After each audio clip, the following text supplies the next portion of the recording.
제가 여러분들에게 자주 말씀드렸는데 다음 교회는 2017년 1월 1일 날 첫 예배를 드리면서 개척이 시작되었습니다.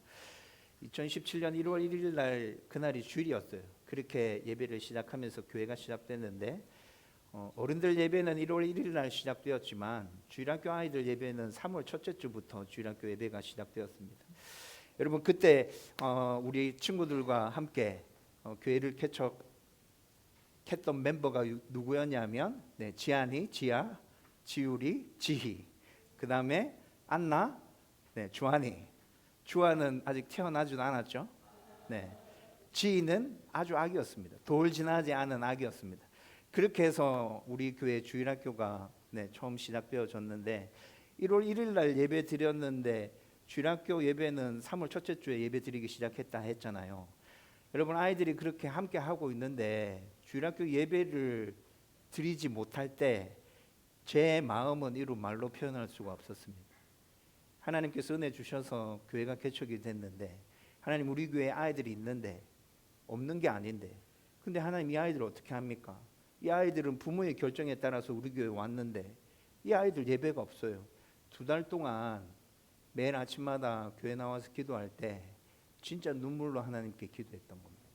그때 주일학교 예배를 바로 시작할 수 없었던 이유는 반주자도 없었고 또 교회를 개척하면서 교사도 세울 수 없는 상황이었어요. 그래서 한 2달 정도 시간이 필요했던 건데 여러분 그 2달의 시간은 저한테 너무나도 힘든 시간이었습니다. 하나님 이 아이들도 하나님 백성이잖아요. 근데 하나님 이 아이들 어떻게 합니까? 그래서 3월 첫째 주에 주일학교 예배가 시작되었을 때 전 누구보다도 기뻤고 정말 아이들이 하나님 은혜 가운데서 자라갈 수 있겠다는 생각 때문에 그리고 앞으로도 이 아이들을 하나님 은혜 가운데 잘 세워가야겠다는 그 생각으로 그 생각 가지고 지금까지 열심히 우리 주일학교를 세우기 위해서 애를 쓰면서 왔습니다. 여러분 9년이 지났죠? 그렇게 우리 아이다움 예배가 시작되면서 9년 동안 아이다움은 Y다움으로 번져서 커져갔고 또 이 Y다움이 이제 내년에는 A다움으로 또 번져서 퍼져가게 될 겁니다. 내년에 A다움이 또 시작될 겁니다. A다움은 젊은이들을 위한 모임입니다. Awake의 A를 따서 A다움이라 이름 지었습니다. 여러분 우리 교회 개척교회로 시작했는데 주일학교가 약한 교회가 아닙니다. 지금 현재 아이다움에 소속되어서 신앙생활을 하고 있는 친구는 15명입니다. 제가 지난주에 14명 최적이라고 봤는데 우리 하연이, 하진이가 등록을 했거든요. 그래서 그 친구들까지 합치면 우리 아이다움에 있는 친구들은 15명입니다. Y다움 아이들은 몇 명일까요? 처음에 아이다움만 시작했잖아요. 2017년에. 근데 Y다움이 그 중간에 생겨났거든요. 근데 Y다움에 소속되어 있는 친구들은 지금 16명입니다. 많죠? 내년에 A다움 생긴다 했잖아요.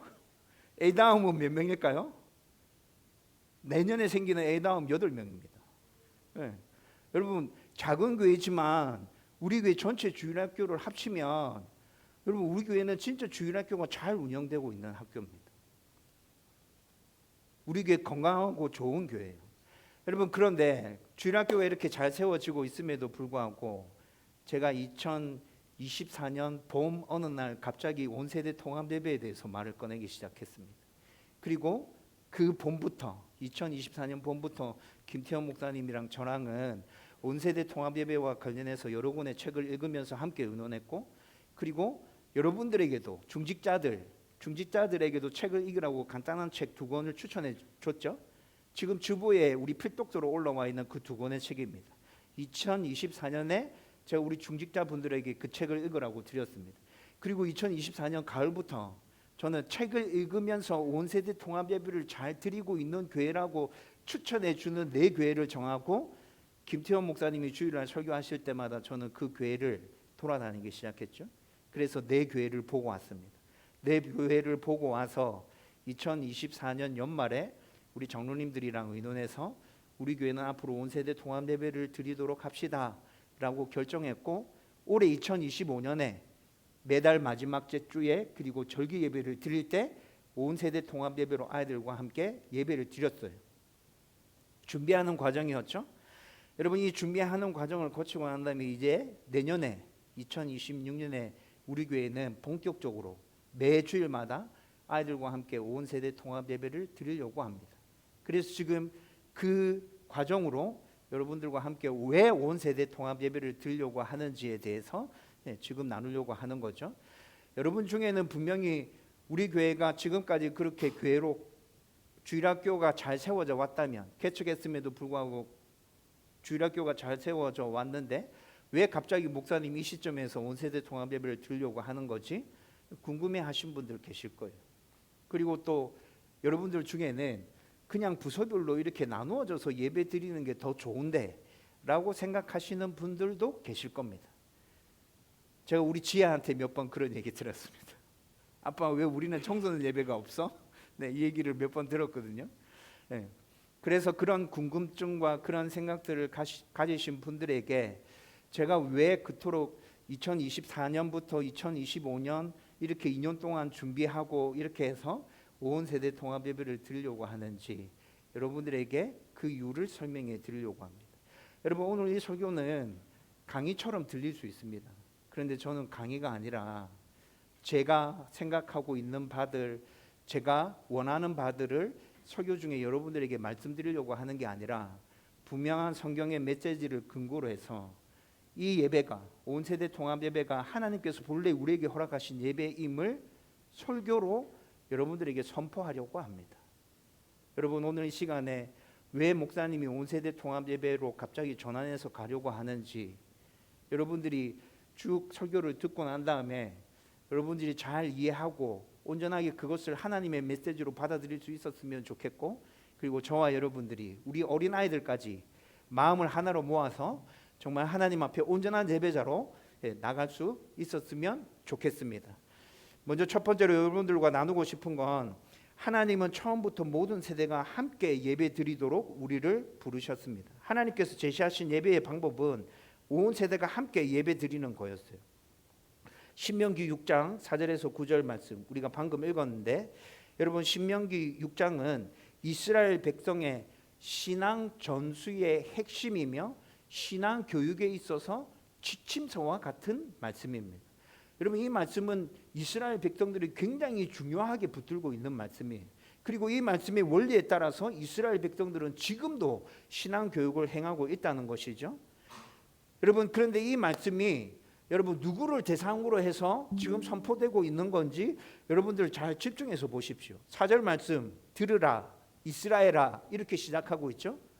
여러분, 들으라 이스라엘아 이렇게 하면서 지금 이 말씀이 선포되고 있는데, 여러분, 이 말씀은 이스라엘 백성 중에 어른들에게만 주시는 말씀이 아니라, 들으라 이스라엘아 할 때 그 이스라엘 안에는 아기와 어린이와 청소년과 젊은이와 장년과 노인까지 모든 세대들을 아우러서 하나님께서 들으라라고 말씀하고 계시는 것입니다.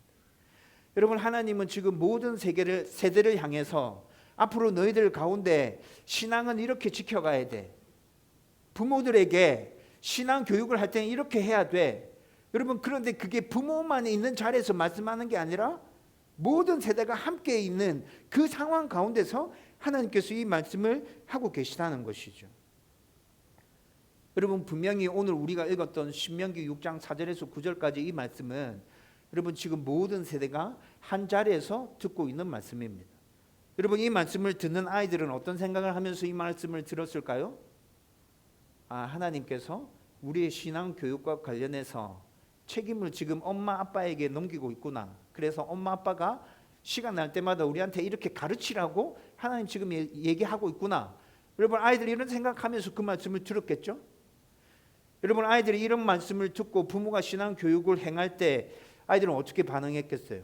하나님께서 이미 하시는 말씀을 아이들도 같이 들었어요. 그때 부모가 이제 신앙 교육을 해요. 아이들이 어떻게 반응할까요? 하나님께서 이렇게 하라고 하셨어.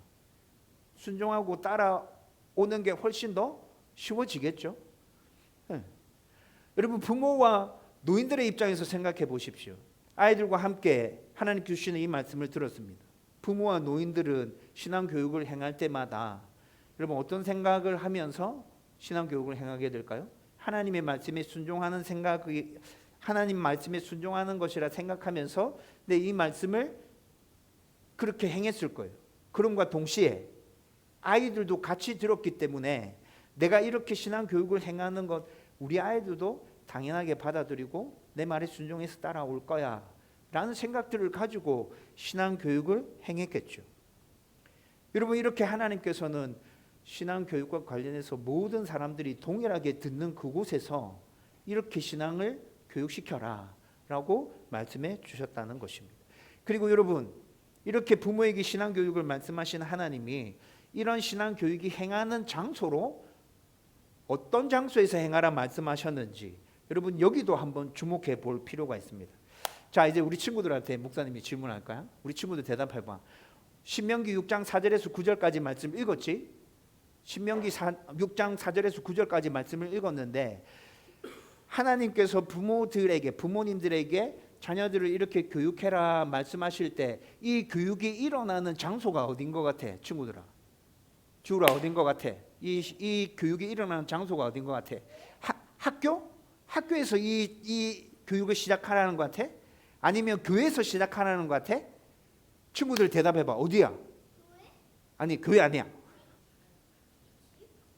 어디? 가정에서 하나님께서 이렇게 교육하라고 말씀하고 있단 말이에요. 한선이 맞췄어요? 한선이가 대답 안 하고 지금 하나님은 가정에서 이렇게 교육하라고 말씀하고 있어요. 여러분, 가정에서 이런 교육이 일어나고 있다는 거죠.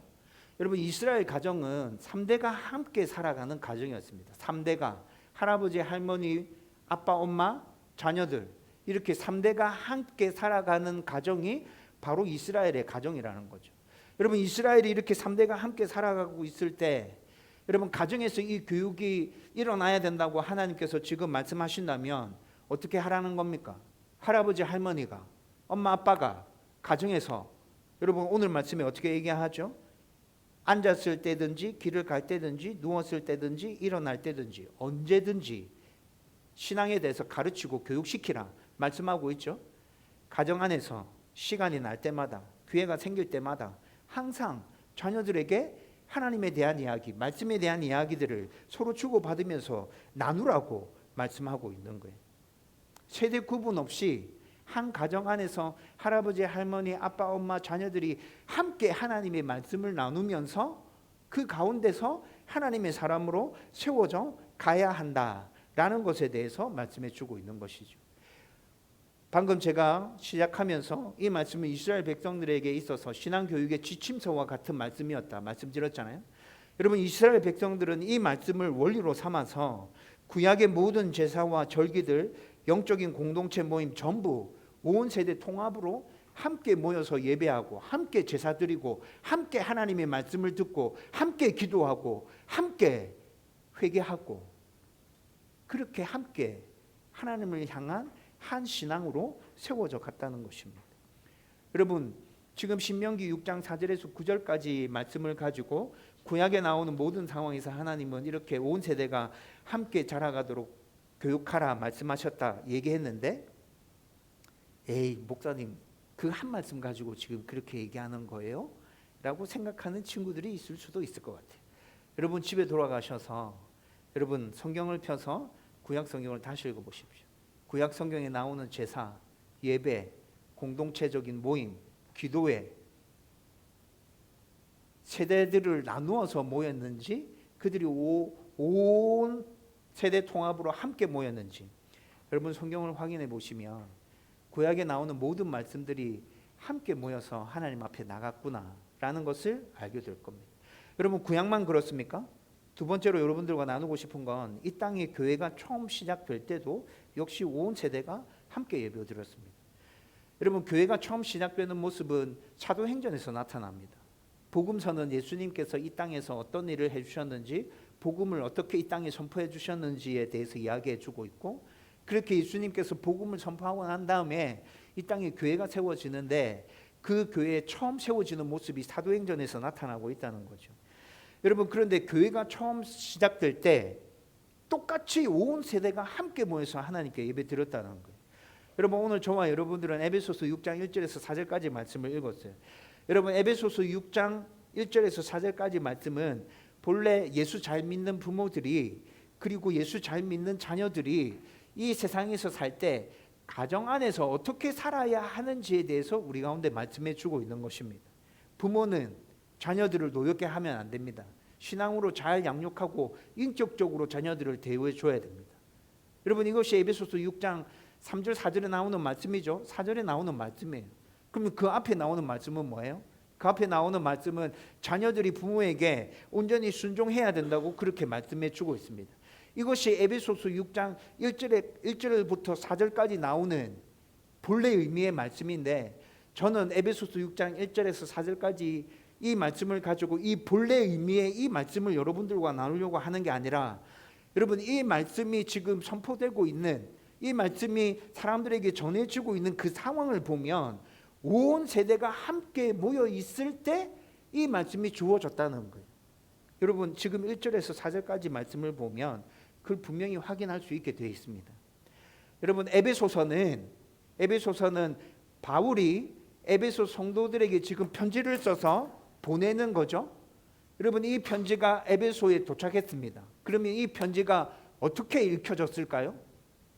바울이 에베소 교회 성도들에게 보내는 편지였지 않습니까? 그러면 이 편지는 에베소 교회 다니고 있는 성도들이 개인적으로 가져와서 오늘은 이 사람 읽고 내일은 저 사람 읽고 이렇게 전달해가면서 성경 이 편지를 읽었을까요? 아니요, 그렇게 읽지 않았습니다. 여러분, 에베소서 이 편지가 에베소 교회에 도착했을 때 성도들이 예배 드리는 주일날 함께 모였을 때 그곳에서 읽혀졌던 서신서입니다. 여러분, 바울의 서신서뿐만이 아니라 신약에 나타나는 서신서들은 모두 다 이렇게 주일날 예배 드리는 자리에서 성도들이 다 모여 있을 때 함께 읽혀졌다는 거죠. 여러분, 그런데 오늘 6장 1절 말씀에 뭐라 얘기합니까?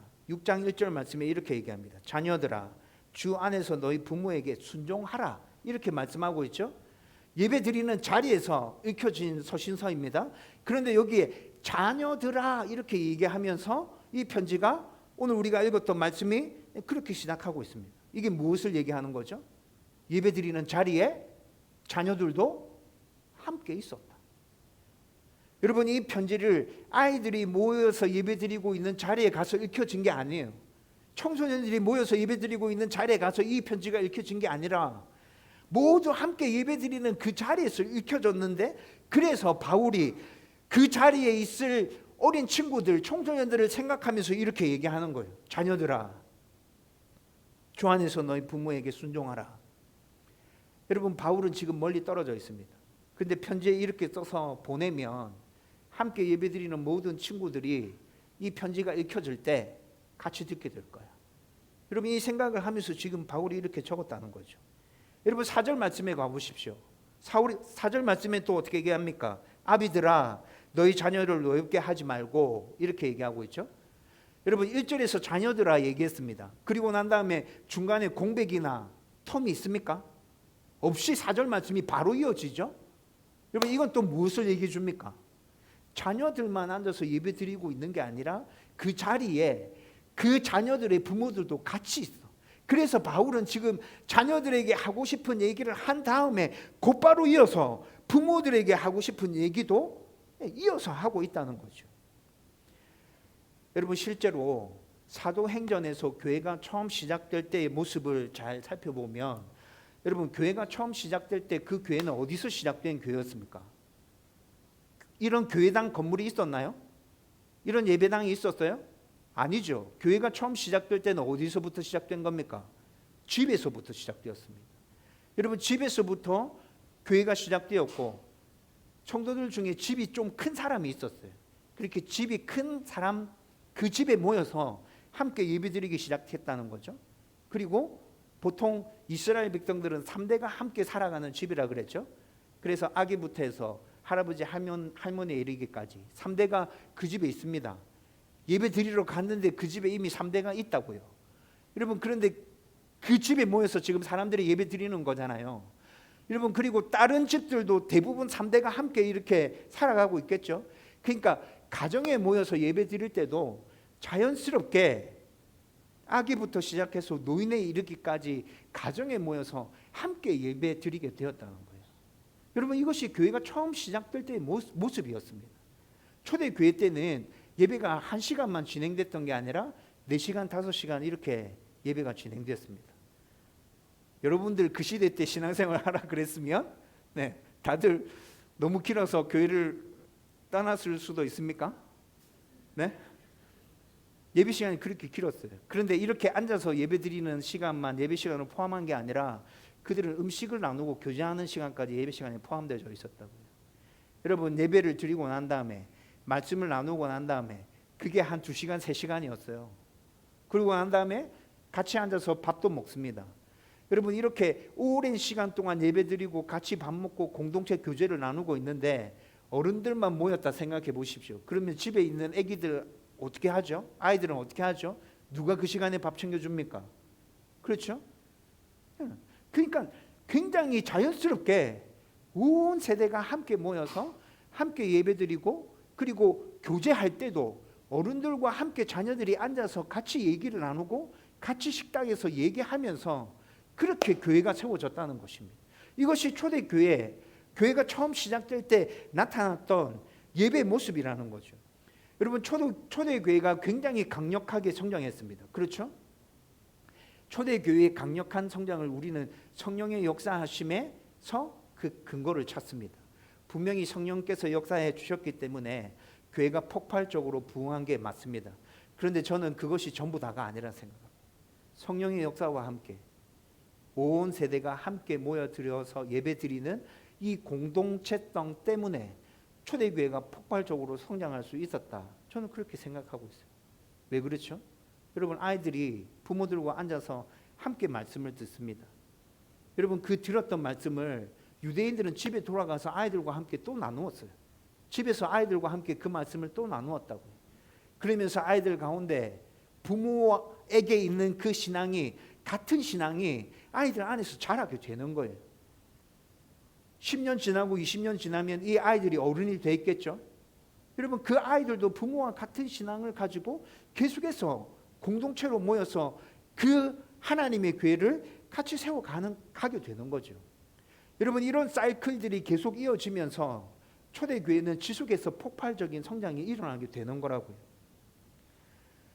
여러분, 이제 제가 에베소서 말씀을 통해서 신약 성경에도 온 세대가 함께 예배드리는 게 하나님께서 우리에게 제시해 주신 예배의 방법이었다 말씀드렸습니다. 여러분, 정리해 보면 신명기 6장에 나타나는 온 세대 통합 예배는 가정을 중심으로 해서 그 안에서 신앙의 전수와 예배가 어떻게 일어나야 되는지를 우리 가운데 보여주고 있습니다. 여러분, 에베소서 6장의 말씀은 교회가 처음 시작될 때 공동체가 어떻게 하나님 앞에 예배드리며 나가야 하는지에 대해서 우리 가운데 보여주고 있습니다.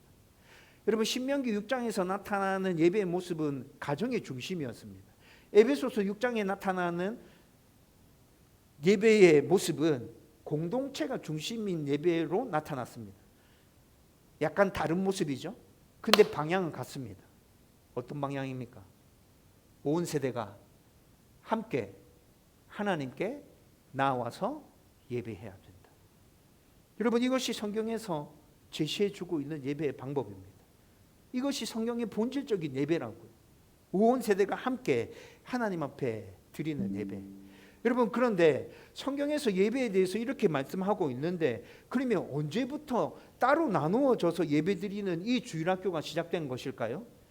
여러분, 성경이 이렇게 분명하게 온 세대 통합 예배를 계속 말씀하는데 우리는 언젠가부터 나누어진 주일학교로 해서 아이들이 예배드리게 만들었습니다.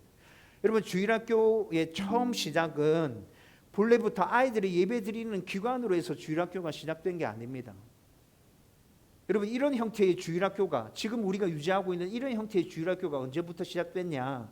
1800년대 중반에 산업혁명이 일어나고 난 이후부터 이런 주일학교가 등장하기 시작했습니다. 여러분, 그런데 이 주일학교는 아이들로 하여금 하나님께 예배드리게 하기 위해서 만들어진 모임이 아니라, 처음에 등장한 주일학교의 모습은 아이들에게 교육을 시키기 위해서 등장한 모임이었습니다. 여러분, 산업혁명이 일어났습니다. 산업혁명이 일어나고 난 다음에 공장이 생겨나기 시작했어요. 공장이 가내수공업에서 공장을 중심으로 한 산업으로 산업혁명 이후에 완전히 바뀌죠. 그러면서 일손이 엄청 많이 부족하게 됐어요. 일손이 부족해지면서 아이들도 공장에서 일을 하는 구조와 시스템이 그때부터 정착되기 시작했습니다. 여러분 생각해 보십시오. 아이들이 공장에서 일합니다. 그리고 그 아이들에게 교육의 기회가 주어지지 않습니다. 거의 학대하는 거죠. 거의가 아니라 그냥 아이들을 학대하는 거예요. 그렇죠? 여러분 아이들은 주 6일 일했습니다. 어른들도 주 6일 일했죠. 주 6일 하루에 12시간 이상 15시간씩 일했다고요. 여러분 그렇게 아이들이 산업혁명이라는 그 미명하에 아이들이 그렇게 방치되고 학대당하는 모습들을 로버트 레이크스라는 사람이 지켜보고 있습니다. 로버트 레이크스 이 사람은 아주 신실한 크리스천이었는데 아이들이 그런 상황에 내몰려서 착취당하고 있는 모습들 너무 가슴 아프게 생각했었어요. 가난에 찌들려 있고 문맹으로 여전히 점철되어져 있고 범죄와 방임 가운데 방치되어져 있는 그 아이들 너무 안타까웠어요. 그래서 로버트 레이크스가 주일날 일요일날 공장에 가지 않고 길거리에서 놀고 있는 그 아이들을 불러 모아서 읽는 것과 쓰는 것을 가르치기 시작했습니다. 아이들이 지금 학교에 가서 공부하지 못하니까 내가 읽는 것 쓰는 것 정도라도 아이들에게 가르쳐야겠다. 그래서 처음에 길거리에서 모아서 아이들을 가르치기 시작했는데 아이들 숫자가 점점 늘어나면서 길거리에서 가르치는 것이 더 이상 불가능하게 되었습니다. 그런데 로버트 레이커스가 신실한 크리스찬이었다고 말씀드렸잖아요. 그래서 이렇게 많아진 아이들을 데리고 목사님하고 의논하고 난 다음에 이 아이들을 교회로 데려가서 교육하기 시작했어요. 여러분 주일학교 시작이 그렇게 된 거예요. 처음에 로버트 레이커스가 아이들을 교회로 데리고 들어가서 교육시킬 때 예배가 중심이 아니라 읽고 쓰는 것을 가르치는 게 중심이 되어져 있었어요. 그런데 교회에서 모임을 하니까 성경을 가르쳐도 되겠다. 여기서 예배 드려도 되겠다. 그렇게 해서 주일학교가 시작된 거라고요. 여러분 이렇게 시작된 주일학교가 다양한 시대적인 흐름과 그 다음에 교육학이 계속 발전해 가죠. 교육학이라는 학문이 계속 발전해 갑니다. 다양한 시대적인 흐름과 교육학이라는 이 두 가지가 접목되면서 교회 안에 또 성장운동이 일어나면서 주일학교 모양이 이렇게 세팅되게 된 거예요. 미취학, 초등, 중등, 고등, 젊은이 이렇게 따로따로 나누어서 예배드리면 어른들이 편하게 예배드릴 수 있을 것 같아요. 여러분 교회 성장학적 측면에서는 어른들이 편하게 예배드리기 위해서 주일학교가 시작된 것입니다. 지금 우리가 보고 있는 주일학교는 이렇게 시작되었습니다. 여러분 그러면 실제로 주일학교 역사는 몇 년 정도 됐다는 얘기입니까? 1800년대 중반부터 이런 주일학교 모임이 일어나기 시작했거든요. 기껏해야 150년 정도? 지금 우리가 생각하고 있는 이 주일학교 역사는 150년 정도입니다. 그럼 그 앞에 몇천 년 동안은 어떤 시스템으로 예배 드렸죠? 아이들이? 친구들아 대답해봐라. 함께! 함께. 온 세대가 함께 하나님 앞에 예배 드렸습니다. 수천 년 동안 그렇게 예배 드려 왔습니다. 근데 우리가 지금 알고 있는 이 주일학교는 불과 150년 정도밖에 안 된다는 것이죠. 여러분 온 세대 통합 예배는 자녀에게 신앙을 전수하는 가장 강력한 방법입니다. 여러분 하나님께서 왜 성경에 구약 성경, 신약 성경 계속해서 예배의 모델로 함께 예배 드리라 왜 하나님께서 계속해서 이 모델을 제시해 주는 걸까요? 여러분 지금은 교육학이 아주 발전되어서 예배의 교육학을 접목하는 것이 신앙 전수에 더 효과적이라 생각하는 성도들이 훨씬 많아졌습니다. 여러분 저도 그렇게 생각하는 사람 중에 한 사람이었습니다. 그래서 2000년에 제가 사역을 시작했는데 2000년 밀레니엄 시대가 시작될 때 제가 사역을 시작했거든요. 근데 2000년에 사역을 시작했을 때 신학을 먼저 공부한 게 아니라 기독교 교육학을 먼저 공부했습니다. 여러분 제가 왜 신학 아니라 기독교 교육학을 먼저 공부했을까요? 교육학이 접목되어져야 주일학교를 건강하게 잘 세울 수 있어 라는 생각이 저 안에도 분명히 있었습니다. 여러분 그래서 사역을 시작하고 난 다음에 15년 동안 주일학교만 열심히 세웠습니다. 모 교회에서 7년, 오늘 오후에 모 교회에 갈 일이 있습니다. 모 교회에서 7년, 호산나 교회에서 8년, 그렇게 합쳐서 거의 15년 이상 주일학교 사역에만 올인했습니다. 주일학교 사역의 열매도 있었습니다. 그래서 교회 개척을 시작할 때 15년 동안 내가 경험했던 거, 내가 알고 있는 거, 공부한 거, 모든 것들을 다 동원해서 어른들을 세워갈 뿐만이 아니라 주일학교 아이들도 건강하게 세워가야겠다는 생각으로 교회를 개척해서 9년 동안 이끌고 왔습니다. 그런데 여러분, 그렇게 교회를 세워오는 중에 제 안에서 사라지지 않는 고민이 하나 있었습니다. 그 고민이 뭐냐면, 크리스천 가정에서 잘 자랐는데 어릴 때부터 신앙생활을 잘 해왔던 친구인데 이 친구들이 왜 성인이 되어서 자꾸 교회를 떠나는 것일까? 여러분, 이것에 대한 고민이 계속해서 끊임없이 제 머릿속에 있었습니다. 2023년부터 이 고민이 더 심각하게 제 안에서 되뇌어지기 시작했고, 그래서 2024년, 2025년 이렇게 지나오면서 온 세대 통합 예배를 드리기로 결정했다는 것이죠. 하나님께서 본래 제시해 준 예배는 이것이고, 그리고 이렇게 예배 드릴 때 자녀들이 어른이 되어서도 교회를 떠나지 않을 확률이 제일 높아. 책을 통해서뿐만이 아니라 여러 다양한 수단들을 통해서도 이걸 계속해서 확인하는 시간이었습니다. 여러분들과 짧은 영상을 하나 보려고 합니다. 여러분, 이 영상을 보시면 제가 무슨 얘기를 하려고 하는지 좀 짐작이 될 거예요. 보여주세요.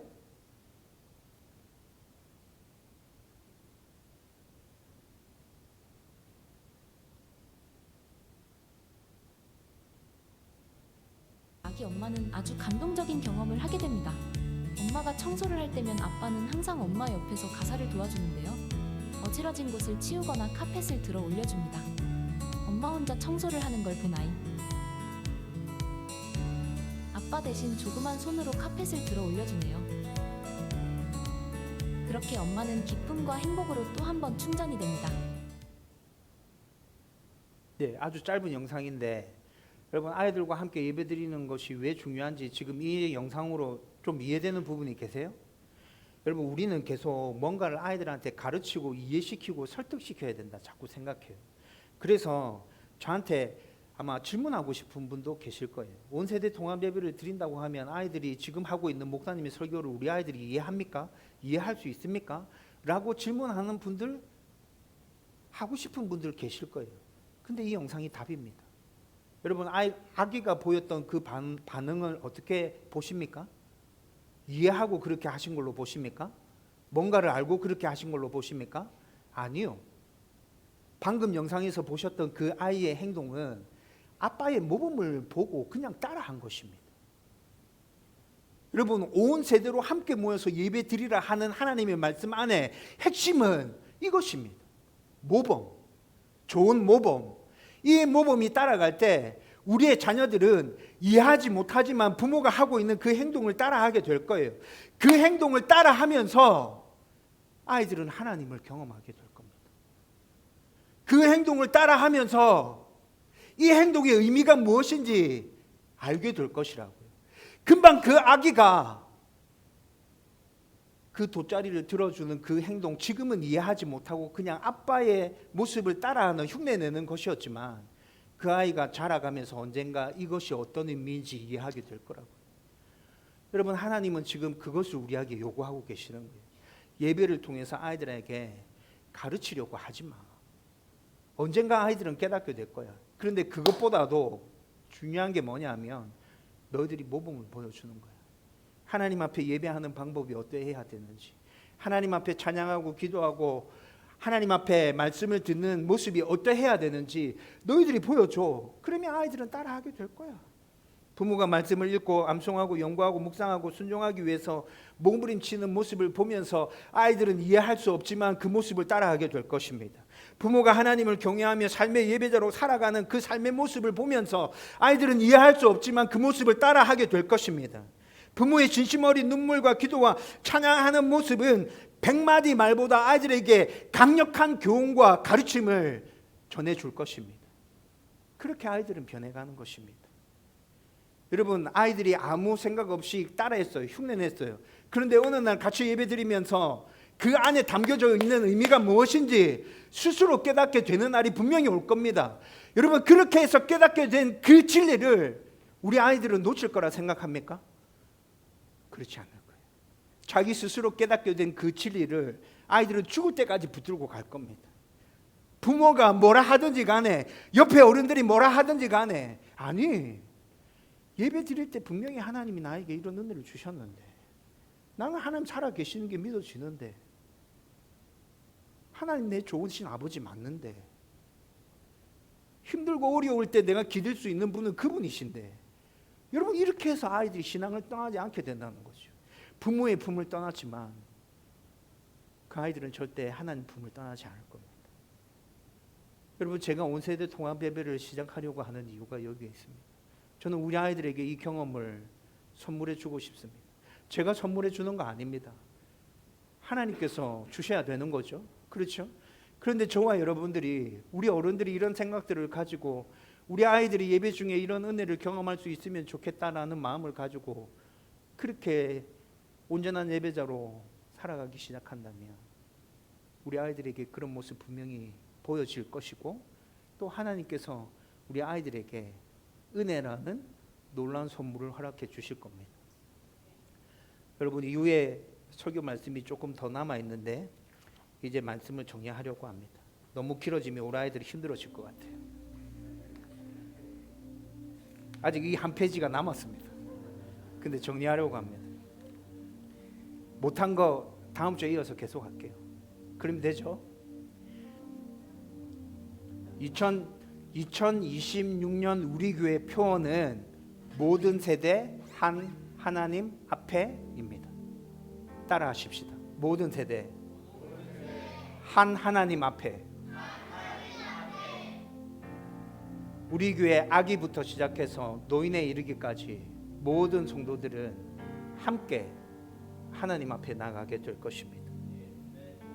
모든 세대가 함께 세워지는 교회는 시대가 아무리 바뀐다 하더라도 절대 무너지지 않습니다. 그리고 하나님은 처음부터 온 세대가 함께 예배하는 공동체를 우리 가운데 허락해 주셨습니다. 또한 지금 우리가 드리는 온 세대 통합 예배는 성경적인 전통에 있어서 제일 좋은 예배의 방법입니다. 어른들이 예배하는 모습들을 보면서 아이들은 하나님을 배우고 알아가게 될 것입니다. 여러분, 오늘 설교 중에 나누지는 못했는데 온 세대 통합 예배를 통해서 아이들만 이렇게 자라나요? 아니요, 어른들도 자랍니다. 마태복음 18장에서 예수님께서 분명히 얘기하셨습니다. 어린아이와 같이 아니면 너희들이 천국에 들어갈 수 없다고. 여러분, 너희들은 아이들과 함께 예배드리면서 그들의 순수함과 그들이 부모에게 온전히 의지하는 그 모습을 보면서 우리가 어떻게 하나님께 나아가야 되는지를 어른들은 아이들을 보면서 깨닫게 될 것입니다. 함께 자라가는 거라고. 더 강해지고 더 단단해지고 더 아름다워지는 교회의 모습이 바로 온 세대 통합 예배 안에 있습니다. 오늘 우리는, 저와 여러분들은 모든 세대는 이렇게 결단하십시다. 주님, 우리 모든 세대가 한 하나님 앞에 서겠습니다. 아이들을 품고 어른들을 채우면서 함께 주님의 몸된 교회를 채워가게 하여 주옵소서. 여러분, 이 선포가, 이 선언이, 저와 여러분들의 선포와 선언이 하나의 선포와 선언이 되기를 주님의 이름으로 축원드립니다.